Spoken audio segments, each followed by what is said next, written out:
Hey guys, welcome back to my channel. In today's video we will know about esophageal cancers. So esophageal cancers are of two types. They could be adenocarcinoma and squamous cell carcinoma, means SCC. So adenocarcinoma is caused by, मतलब उसके लिए एक predisposing factor हो सकता है Barrett's esophagus, obesity, and yes, it occurs in the lower 1/3 of esophagus. वहीं squamous cell carcinoma जो है this occurs in the middle 1/3 of esophagus. And Plummer-Vinson syndrome, Pat Kelly-Brown syndrome, ये सब जो है these are a risk factor for esophageal cancer, squamous cell carcinoma. तो ये question आता है कि Barrett's esophagus जो है वो किस तरह के कार्सिनोमा को ज़्यादा प्रीडिस्पोज करता है. तो ये एडिनोकार्सिनोमा को ज़्यादा करता है, वही Plummer Vinson syndrome squamous cell carcinoma के लिए प्रीडिस्पोजिंग फैक्टर होता है. सो इसके जो क्लिनिकल फीचर्स आते हैं, these are the clinical features. So the clinical feature of esophageal cancer includes dysphagia. So the dysphagia occurs first mainly for solid.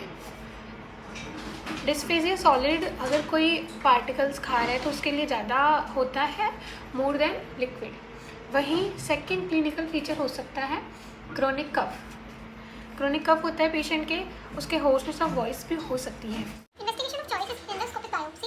इसके अलावा हम other investigations we can do PET CT and we can also go for EUS means endoscopic ultrasound. So these were about the investigations, and yes, we can also do barium swallow. On barium swallow for these patients with esophageal cancer हमें red tail appearance, apple core appearance या फिर shouldering effect, ये तीन चीज़ें दिखाई देती हैं. ठीक है.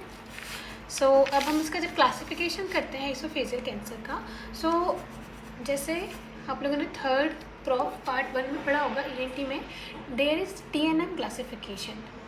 सो यहाँ पर जो T है ये ट्यूमर की डेप्थ के बारे में बताता है. N means nodal and M for metastasis. So classification is TNM classification and we are classifying it because the procedure for treatment is different for different type of tumours, tumour classes. So TNM में हम पहले T से शुरू करते हैं. So T means tumour की depth. So इसमें TIS हो सकता है. TIS means T in situ. So in situ tumour जो है it has high grade dysplasia. Next thing is T1, T2, T3, T4. T1 is further classified into TA and TB. So as we know, there are almost 4 layers in whole GIT. So यहाँ पर T1A के अंदर muscularis mucosa and lamina propria तक जो tumour है that reaches. So this is T1A. You can remember it by using जो सबसे inner layers होती हैं वहाँ तक. सो muscularis mucosa and lamina propria ये है T1A, और इनमें दोनों में दो वर्ड्स आ रहे हैं, दो ये दो इसमें. T1B में आ जाती है सब म्यूकोसा. ठीक है. सो होता क्या है कि जो लिम्फेटिक्स हैं they are present in the submucosa. As I told you in my previous video that submucosa contains the lymphatics. So जब हम T1A का ट्रीटमेंट कर रहे होते हैं तो उसके लिए EMR is sufficient by it self. So EMR इनके लिए सफिशिएंट है T1A के लिए, बट T1B में as we know lymphatics has been involved. So यहाँ पर EMR will not be sufficient. Next thing is T2. So in T2 class, muscularis propria, this is also being involved. In T3, tunica adventitia is involved. And T4A, यहाँ पे क्या होता है adjacent structures तक tumour पहुँच जाता है. So T4A में there may be pleura, pericardium, diaphragm and peritoneum. These 4 things are involved. ये जो पेरिटोनियम है ये पुराने एडिशन में और पुरानी बेले एंड लव में नहीं था. So it has been included now in the latest Bailey and Sabiston. So pleura, pericardium, diaphragm. Lungs के लिए प्लूरा, हार्ट के लिए पेरिकार्डियम, और इसोफेगस के साथ में और होगा स्टमक के और उसके बीच में diaphragm, and peritoneum has been added now. So this is T4A.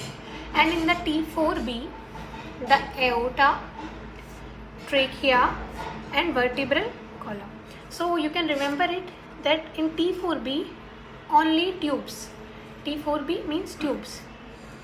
4 जो है ये U जैसा कुछ लग रहा है, so TUB tubes. ट्यूब्स में aorta, trachea and vertebral column. So these things अगर यहाँ तक पहुँच रहा है tumour, so that will be included in T4B. सो इस तरह से हमने देख लिया. T, NM में T means depth. TIS high grade dysplasia. T1A muscularis mucosa and lamina propria. T1B submucosa. T2 muscularis propria. T3 adventitia. T4A and T4B. ठीक है. Then N. So N means lymph nodes. So अब हम nodes के बारे में देखेंगे. So N0 means no lymph node involve. इसमें एक भी लिम्फ नोड जो है इन्वॉल्व नहीं होती. So next is N1. If 1 to 2 centimetre की लिम्फ नोड जो है मतलब एनलार्ज हो चुकी हैं, लिम्फ नोड्स जो है उनका साइज़ 1 to 2 सेंटीमीटर हो गया है. If in N3 if the lymph node size is between 3 to 6 centimetre. And in N4, if more than 7 centimeter size has been increased. Next, for M means M0, no metastasis, and M1, distant metastasis present. According to the pathology, we can also divide it in G1, G2, G3 and G4. So G1 is a well differentiated tumor, G2 is moderate, G3 is poorly differentiated, and G4 is undifferentiated.